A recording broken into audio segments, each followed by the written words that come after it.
Hi అండి, welcome back to our channel Anu littles. And ఎలా ఉన్నారు అందరూ? ఏం చేస్తున్నారు?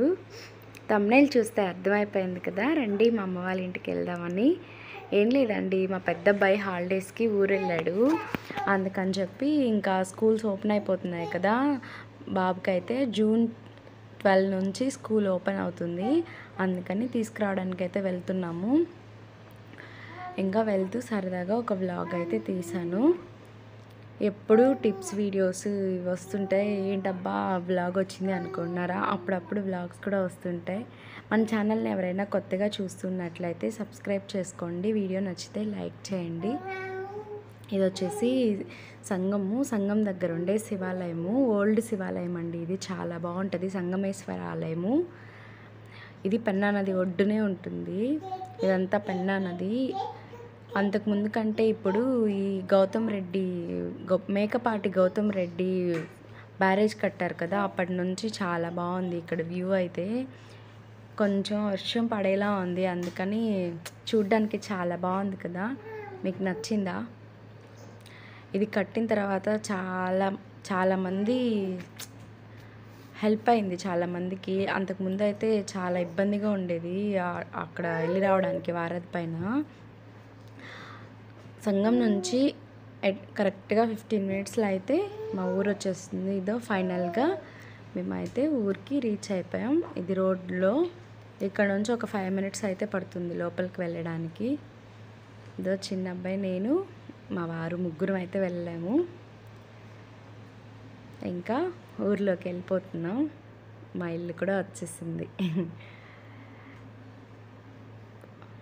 వెళ్ళగానే ముందు నేనైతే వంటింట్లోకి వెళ్ళి, అంటే మార్నింగ్ బ్రేక్ఫాస్ట్ చేయకుండా వెళ్ళాము, బ్రేక్ఫాస్ట్ కోసం అని చెప్పి. ఏం చేస్తుందా అని చెప్పి చూడ్డానికి వెళ్ళాను. పూరి గారెలు అన్నీ చేయడానికి రెడీ పెట్టుకోనింది. గారెలు పూరి చేసేసింది. ఇంకా చికెన్ కర్రీ ఫైనల్గా తినడం కూడా కంప్లీట్ అయిపోయింది. ఇంకా తర్వాత వ్లాగ్ అంతా ఏం షూట్ చేయలేదు, ఇంకా రిటర్న్ అయిపోయాం. మళ్ళీ ఈవినింగ్ 4-4:30కి అంతా రిటర్న్ అయిపోయాం. మళ్ళీ ఇంకొకసారి చూపిస్తున్నాను మీకు. వస్తున్నప్పుడు దారిలో మా పొలం దగ్గర ఆగాము. ఇంకా అక్కడ కొద్దిసేపు 1 నిమిషం అట్లా ఉండేసి పాలు తీసేసుకొని తర్వాత అంటే మా మావయ్య కూడా అక్కడే ఉన్నారు పొలం దగ్గర, అందుకని చెప్పి అక్కడ ఆగాము. ఇది మా పొలంలో ఉండే ఫామ్ హౌస్. బాగుందా? ఇంకా అక్కడ నుంచి అయితే మళ్ళీ వచ్చేసి మా అపార్ట్మెంట్కి వచ్చేస్తామండి. ఇంటికి వచ్చిన తర్వాత మన పనులు ఇంకా రొటీన్ కదా. ఇంటికి రాగానే పిల్లలిద్దరికి పాలైతే కల్పించేసాను. వచ్చేటప్పుడు మా అమ్మ పిల్లల కోసం అని చెప్పి కొన్ని గారెలు అయితే పంపించింది. ఇంకా అవి వాళ్ళకని తినలేదు, అందుకని చెప్పి మనం ఊరు వెళ్ళాను కదా, అక్కడ అంతా ఫుల్ హెవీగా ఫుడ్ తిని నైట్ కూడా మళ్ళీ ఇంకేమైనా తింటే ఇంకా అంతే నా పరిస్థితి. అందుకని చెప్పేసి సూప్ అయితే చేసుకున్నాను. టమాటో, క్యారెట్, బీట్రూట్ సూపు చాలా బాగా వచ్చింది. చాలా ఈజీగా కూడా అయిపోతుంది.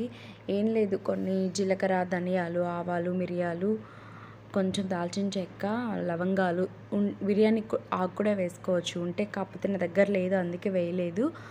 అవన్నీ వేసి కొంచెం ఫ్రై అయిన తర్వాత వెల్లుల్లి ఒక 6-7 వెల్లుల్లి తీసుకొని పొట్టు తీసేసి వలుచుకొని కొంచెం అలా టాస్ చేసుకొని ఉల్లిపాయ, టమాటా అన్ని వెజిటేబుల్స్ అన్నీ వేసేసుకొని ఒక్క పచ్చిమిరపకాయ మీకు నచ్చితే, లేదు అంటే ఆల్మోస్ట్ మిరియాల్లోనే మంచి కారం ఉంటుంది, వేసేసి బాగా టాస్ చేసేసి కొంచెం సాల్ట్ అయితే వేసుకొని, పసుపు కూడా ఏం అవసరం లేదు, మీకు కొంచెం కావాలి అనుకుంటే వేసుకోవచ్చు. నేనైతే బాగా ఒక 1/2 లీటర్ దాకా వాటర్ అయితే పోసేసి విజిల్ పెట్టేశాను. విజిల్ పెట్టేసిన తర్వాత అట్లీస్ట్ ఒక 3-4 విజిల్స్ అయినా వచ్చేలాగా చూసుకోండి, ఎందుకంటే అప్పుడే మంచిగా ముక్కలన్నీ బాయిల్ అయిపోతాయి. ఈ లోపల రైస్ పెట్టేశాను కదా, అయిపోయింది.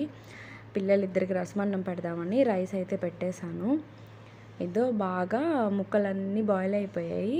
ఆ పైన ఉన్న వాటర్ అంతా వేరే దాంట్లోకి అయితే వంచేసుకొని, మనం మిగతా ముక్కలు ఉన్నాయి కదా, స్మాషర్తో అయినా స్మాష్ చేసుకోవచ్చు, లేదు అంటే మిక్సీకి అయితే వేసుకొని మెత్తగా గ్రైండ్ చేసుకొని మనం ముందుగా పెట్టుకున్నాం కదా వాటరు, ఆ వాటర్ కూడా ఇందులో కలిపేసుకొని మనం ఆ కుక్కర్లోనే వేసేసి ఒక్క పొంగుర వచ్చిందాక బాగా బాయిల్ చేసుకోవాలి. ఈ టైంలోనే మనం సాల్ట్ అనేది చెక్ చేసుకోవాలి. చూసుకొని సాల్ట్ చెక్ చేసుకొని సరిపోకపోతే కలుపుకొని ఇంకా చల్లార్చుకొని తాగేయడమే. పిల్లలకి కూడా పెట్టొచ్చు. పిల్లలకి పెట్టాలి అనుకుంటే కొంచెం మిరియాలు తగ్గిస్తే సరిపోతుంది. ఎందుకంటే మిరియాలు ఉంటే కొంచెం ఘాటుగా ఉంటుంది కదా. చిన్నపిల్లలు అయితే తినలేరు. కొంచెం పర్లేదు 6-5 ఇయర్స్ పిల్లలు అయితే తినేస్తారు. వాళ్ళు తినలేదు అంటే అంత చిన్న బెల్లం ముక్కైనా వేయచ్చు. ఇన్ని పనులు అయిపోయిన తర్వాత మన పని మనకు ఉంటుంది కదా. గిన్నెలన్నీ క్లీన్ చేసి పడుకుని పోవడం.